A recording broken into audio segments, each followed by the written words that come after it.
దీంట్లో కాస్టింగ్ కూడా పెద్దదే. కేఎస్ఆర్ దాస్ గారు డైరెక్టరు.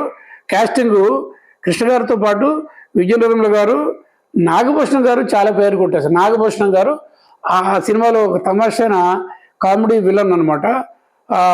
రక్తగండి నాగభూషణం గారు మీకు తెలుసో తెలియదు, ఈ జనరేషన్ తెలియకపోవచ్చు. ఆయన తర్వాత గుమ్మడి గారు, కాకరాల గారు, సత్యనారాయణ గారు, డాక్టర్ ప్రభాకర్ రెడ్డి గారు, దూడిపాడు గారు, ఇంకా స్పెషల్గా ఏంటంటే వ్యాంప్ క్యారెక్టర్లో జ్యోతిలక్ష్మి. జ్యోతిలక్ష్మి అంటే మీకు చాలా వినే ఉంటారు.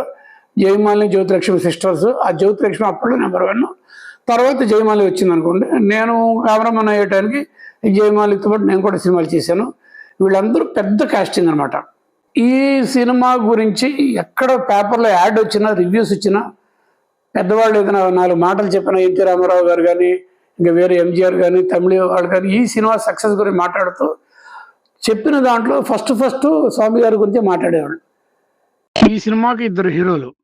కృష్ణ గారు ఒక హీరో అయితే, విఎస్ఆర్ స్వామి అని ఆయన ఇంకొక హీరో. సినిమాటోగ్రఫీ వల్ల సినిమా చూడాలనిపించేది. అంత మంచి వర్క్ చేశారు స్వామి గారిని. అందరూ పొగిడిన వర్క్ అనమాట స్వామి గారిది. ఈ సినిమాని తర్వాత తమిళ్లో కూడా మోసకారు అని తమిళ్లో కూడా వచ్చింది. హిందీకి డబ్ చేశారు. అది కాకుండా ఇంగ్లీష్ కూడా డబ్బింగ్ చేశారు. ట్రెజర్ హంట్ దాని పేరు పెట్టి అన్ని రకాలుగా మంచి హిట్ కొట్టిందనమాట. లొకేషన్స్కి వచ్చే టైంకి మంచి చాలా ఇంట్రెస్టింగ్ లొకేషన్స్ తీశారు. వెక్కినేరు ఫోర్ట్లు గిట్లంతా, అలాగే సిమ్లాలో తీశారు. నెక్స్ట్ థార్ డెజర్ట్, ఈ ఎడారి సీన్లన్నీ థార్లోనే గుర్రాలు, పోటీ పడ్డాలు, వెళ్ళటాలు, దాని మీద ట్రావెలింగ్లోనే. అప్పుడు మరి ఇది లేవు, గింబల్ కానీ అవేం లేవు, హ్యాండ్ హెల్డ్ కానీ అంతే అలాగే ఉంటుంది అనమాట. స్టడీ క్యామ్ కూడా లేదు అప్పుడు. అయినా గుర్రం మీద కూర్చొని స్వామి గారు కొన్ని రెండేమో గుర్రానికి కాళ్ళ మధ్యలో కెమెరాలు కట్టేసి ఆ రన్నింగ్ షాట్లు, దాని తగ్గట్టు సౌండ్ ఎఫెక్ట్స్, అద్భుతమైన ఫీలింగ్. సినిమాలో చాలా చాలా చాలా ఎంటర్టైనింగ్గా ఉన్నది. ఆ సినిమా చూసినప్పుడు నేను దగ్గర ఎలాగో నేను హాలీవుడ్ సినిమాలు పిచ్చోడిని. హాలీవుడ్ సినిమా అంత బాగా తీసిన తెలుగు సినిమా, ఇండియన్ సినిమా నేను 1 కాదు 2 కాదు 3 4 సార్లు చూశాను. దానికి మెయిన్ కారణం ఏంటంటే విజయసార స్వామి గారి ఫోటోగ్రఫీ.